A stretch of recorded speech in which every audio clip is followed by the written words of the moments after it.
Assalamualaikum warahmatullahi wabarakatuh. Perkenalkan, nama saya Fawas Walidan, kelas PMH 2A. Saya ingin menuntaskan UTS mata kuliah fikih ibadah, yaitu tentang hal-hal yang membatalkan puasa. Dosen pengempu Bapak Haji Yayan Khairul Anwar MAG. Berpuasa pada bulan Ramadan merupakan salah satu rukun dari beberapa rukun agama. Banyak dalil baik dari Al-Quran maupun hadis yang menunjukkan tentang hal tersebut. Sehingga orang yang mengingkarinya berarti telah keluar dari Islam, karena ia seperti sholat, yaitu ditetapkan dengan keharusan. Dan ketetapan itu diketahui baik oleh yang awam maupun oleh orang yang alim, dewasa maupun yang anak-anak. Puasa merupakan fardu ain bagi setiap mukallaf, dan tak seorang pun dibolehkan berbuka kecuali mempunyai sebab-sebab seperti berikut, yaitu pertama, haid atau nifas, yang kedua, sakit, yang ketiga, wanita hamil yang hampir melahirkan dan wanita yang sedang menyusui, yang keempat, perjalanan jauh, yang kelima, mempunyai penyakit sangat haus, yang keenam, orang tua renta yang tidak kuat berpuasa. Hal-hal yang membatalkan puasa adalah beberapa perkara yang wajib ditahannya dari terbitnya fajar sampai maghrib, yaitu yang pertama, makan dan minum dengan sengaja. Makan dan minum dengan sengaja itu dapat membatalkan puasa, dan bagi pelakunya wajib mengkodoknya menurut semua ulama mazhab. Tetapi mereka berbeda dalam menetapkan wajibnya membayar kifarat. Menurut Imam Hanafi mewajibkan membayar kifarat, dan menurut Imam Syafi'i dan Hambali tidak mewajibkan. Tetapi bagi orang yang makan dan minum dengan lupa, maka tidak harus mengkodoknya dan tidak pula membayar kifarat. Hanya Imam Maliki tetap mewajibkan mengkodoknya saja. Merokok yang biasa dihisap manusia adalah termasuk dalam pengertian minum. Yang kedua, bersetubuh dengan sengaja.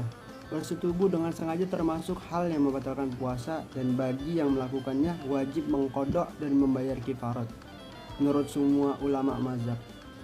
Membayar kifarat adalah memerdekakan budak, dan bila tidak mendapatkannya maka ia harus berpuasa 2 bulan berturut-turut, dan jika tidak mampu maka dia harus memberi makan kepada 60 orang fakir miskin.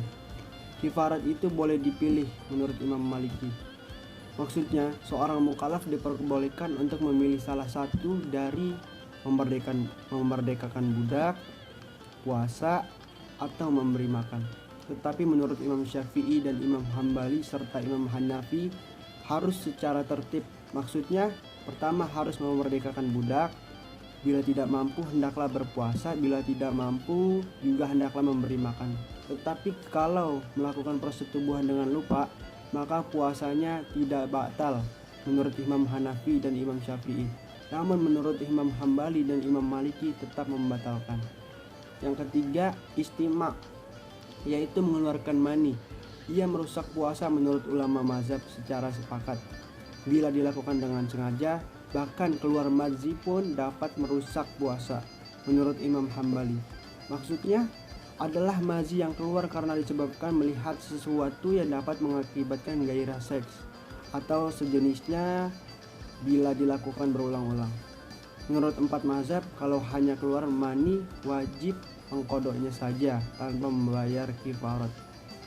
Yang keempat, muntah dengan sengaja.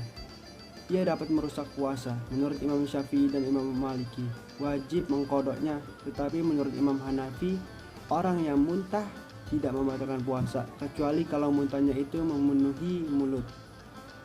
Menurut Imam Hambali ada 2 riwayat, mereka sepakat bahwa muntah dengan terpaksa tidak membatalkan puasa. Yang kelima, berbekam atau bercaduk. Imam Hambali berpendapat bahwa yang mencanduk atau membekam dan yang dicanduk atau dibekam puasanya sama-sama batal. Yang keenam, disuntik dengan yang cair. Ia dapat membatalkan puasa, dan bagi yang disuntik wajib mengkodoknya. Begitulah menurut ulama mazhab secara sepakat. Yang ketujuh, bercelak. Bercelak juga dapat membatalkan puasa, begitu menurut Imam Maliki, dengan syarat dia melakukannya atau bercelak pada waktu siang dan dia merasakan rasa celak itu sampai ke kerongkongan. Yang kedelapan, memutuskan atau membatalkan niat puasa. Kalau orang yang berpuasa berniat untuk berbuka, kemudian dia berbekam atau bercaduk, maka puasanya batal menurut Imam Hambali. Tapi menurut mazhab-mazhab yang lain tidak batal. Demikianlah yang dapat saya sampaikan, kurang lebihnya mohon maaf. Walafu minkum, wassalamualaikum warahmatullahi wabarakatuh.